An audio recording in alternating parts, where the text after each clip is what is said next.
हरे कृष्णा, राधे राधे, जय माता रानी। दोस्तों, स्वागत है आपका अपने चैनल पूजा विधि मार्गदर्शक में। तो आज की वीडियो में हम आपको बताने वाले हैं चातुर्मास के में व्रत के नियम और चातुर्मास में किन चीज़ों के त्याग करने से हमें कौन सी चीज़ों का फल मिलता है, मतलब कौन सी चीज़ हमें प्राप्त होती है। जैसे अगर चातुर्मास में जो लोग व्रत धारण कर रहे हैं उन्हें किन नियमों का पालन करना है, जो लोग व्रत नहीं धारण कर रहे हैं उन्हें कौन से एक नियम लेना है। चातुर्मास से संपूर्ण जानकारी आपको इसी वीडियो में मिलेगी, तो वीडियो को अंत तक ज़रूर देखिएगा। चलिए बात कर लेते हैं चातुर्मास में किन चीज़ों का त्याग करने से हमें किन चीज़ें हमें लौट के वापस मिलती है। गुड़ का त्याग करने से, जैसे गुड़ मीठी चीज़ों का त्याग करने से आपको मधुरता, यानी कि आपकी बॉडी में मधुरता आती है और आपके जीवन में मधुरता आती है। तो ये तो संभव है नहीं कि आदमी मीठा छोड़ सके। किसी भी 4 महीने तक अगर आप मीठा कुछ भी छोड़ते हैं, कोई भी मीठा, जैसे गुड़ हो गया, चीनी हो गई, शुगर फ्री चीज़ें खा सकते हैं आप 4 महीने तक। इससे तो आपको पहले तो वेट लॉस होगा। अगर वेट लॉस जर्नी करना चाहते हैं आप लोग तो ये कर सकते हैं आप, इससे आपको मधुरता आती है। अब पान का त्याग करने से, तांबुल यानी पान का त्याग करने से आपको भोग सामग्री यानी समस्त जितने भी इस पृथ्वी पे चीज़ें हैं उनका आपको वापस मिलती हैं आपको। मतलब जितने से हो गया, कार हो गया, घर हो गया, बंगला हो गया, ये सब आपको मिलता है अगर आप तांबुल यानी पान खाते हैं, अगर आप उसका त्याग करते हैं। तो अगर आप दही का त्याग करते हैं तो आपको गोलोक यानी कि भगवान विष्णु के गोलोक का आप जाने का, मृत्यु के बाद वहाँ जाने का फल मिलता है, गोलोक मिलता है। जो लोग पूरे चातुर्मास नमक का त्याग करते हैं उनके समस्त नकिष्ट से नकिष्ट पाप दूर हो जाते हैं। उनमें मतलब वो साक्षात पूरे पुण्य के पुतले बन जाते हैं जो 4 महीने तक नमक का त्याग करते हैं।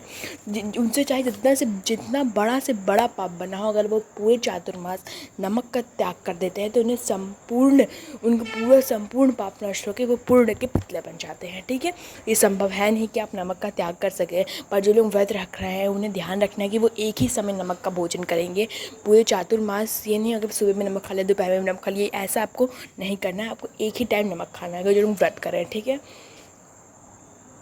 अगर आप मौन रहते हैं तो आपको आपकी सब लोग बातें मानते हैं। जैसे आपने मौन रह लिया पूरे चातुर्मास तो आपके संपूर्ण जितने भी रिश्तेदार नातेदार हैं सब आपके कहे अनुसार चलेंगे अगर आप पूरे चातुर्मास मौन रह लिए। ठीक है, अगर आप देखिए चातुर्मास में नीले और काले वस्त्रों का त्याग किया जाता है। ना नीले वस्त्र पहने जाते ना काले वस्त्र पहने जाते हैं। ठीक है, और ना ही लाल ना ही नारंगी वस्त्रों का त्याग कर दिया जाता है। अगर आप गलती से भी काले नीले वस्त्र देख लेते हैं तो इससे आपको पाप लगता है, दोष लगता है। तो इस दोष का निवारण कैसे होता है? इस दोष का निवारण श्री विष्णु की 2 आँखें यानी कि सूर्यदेव के दर्शन से होता है। तो आप नित्य प्रतिदिन सूर्यदेव के दर्शन करते हैं। जाने अनजाने में काले नीले वस्त्रों के दर्शन, नारंगी लाल वस्त्रों के दर्शन हो जाते हैं। तो अगर आप सूर्यदेव के रोज़ दर्शन करते हैं तो आपको इसका दोष नहीं लगता है।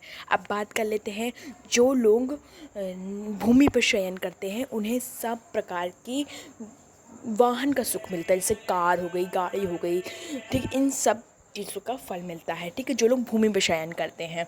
ठीक है, अगर जो लोग खाना खुद से बनाते हैं उन्हें संपूर्ण भोग पदार्थी का भोग मिलता है। जैसे कि अगर आप जो भी खाना चाहते हैं, दुनिया में जो भी कुछ खाना चाहते हैं, जहाँ घूमना चाहते हैं आप वहाँ घूम सकते हैं। जो लोग खुद से बना के भोजन ग्रहण करते हैं। और श्री हरि विष्णु के सोने के बाद जो लोग शहद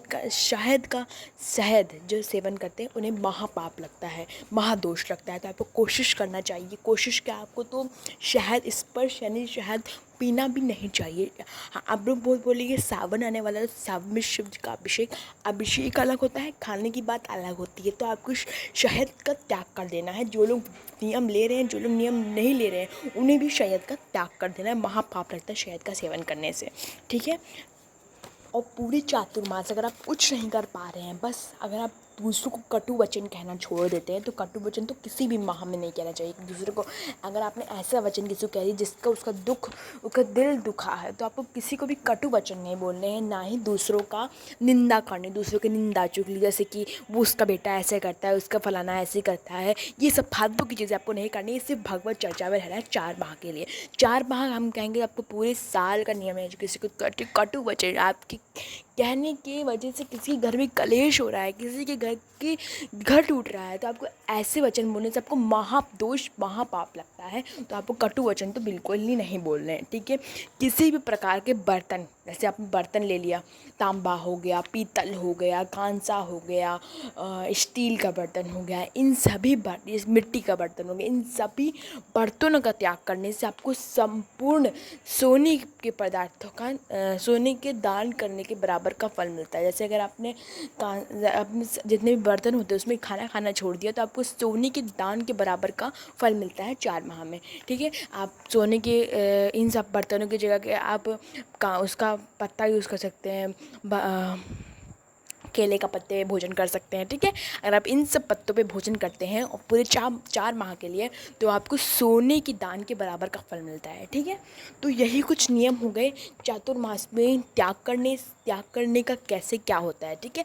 अब बात कर लेते हैं व्रत कैसे रहना है चातुर्मास में। देखिए, जिन्होंने भी चातुर्मास के व्रत रखे हैं उन्होंने कल ही संकल्प लिया होगा, तो जो कल नहीं ले पाए हैं वो आज ले सकते हैं चातुर्मास के व्रत के नियम कैसे संकल्प कैसे लिया जाता है। सबसे पहले तो आपको सुबह सवेरे स्नान आदि से निवृत्त होकर ब्रह्म मुहूर्त में उठना है चातुर्मास में। हाँ, अगर आप चातुर्मास में ब्रह्म मुहूर्त में उठने का नियम भी ले सकते हैं।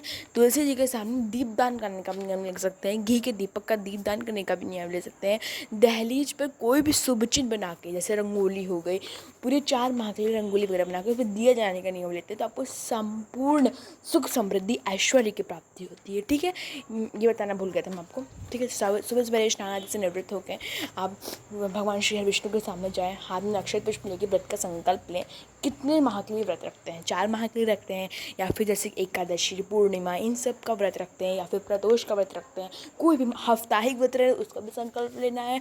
अगर आप गुरुवार का जैसे बहुत लोग चातुर्मास में गुरुवार का व्रत रहते हैं, तो इससे भी आपको संपूर्ण चातुर्मास के फल का व्रत मिलता है। जो लोग पूरे 4 माह के व्रत नहीं रह सकते, वो 4 माह के गुरुवार के व्रत रह के आखिरी 4 माह के गुरुवार पर उसको उद्यापन करते हैं, ठीक। इस तरीके से भी आप, इसमें कोई संख्या नहीं देखी जाती 5, 7, 11, इसमें ये संकल्प देते हैं पूरे 4 माह के लिए चातुर्मास में गुरुवार का व्रत रहने से आपको संपूर्ण आपका बृहस्पति सबसे पहले मजबूर होगा, आपको सुख समृद्धि, आपके वैवाहिक जीवन में कोई परेशानी नहीं तो वो तुरंत सॉर्ट आउट हो जाएगी, ठीक है। ठीक है, आप गुरुवार व्रत रहने का संकल्प आपको आज ही ले लेना है, जैसे कोई दिन नहीं देखना है, ठीक है। ले लिया आपने, फिर भगवान विष्णु से कहना है कि ऐसा ऐसा जो भी आप संकल्प ले, किसी भी चीज़ का त्याग कर, इसमें से कौन सी चीज़ का त्याग कर रहे हैं, वही भगवान विष्णु को अवश्य रूप से बताना है आपको, ठीक है।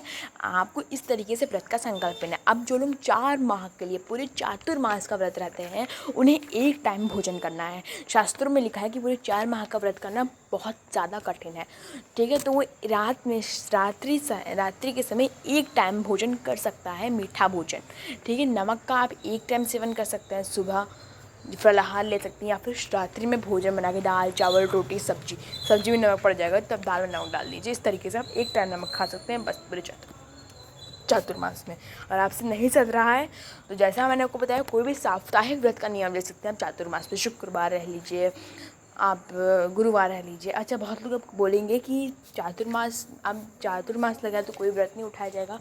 बिल्कुल उठा सकते, गुरुवार शुक्रवार साप्ताहिक व्रत उठा के फिर चातुर्मास के अंतिम दिन ही उसका उद्यापन किया जाता है, ठीक है।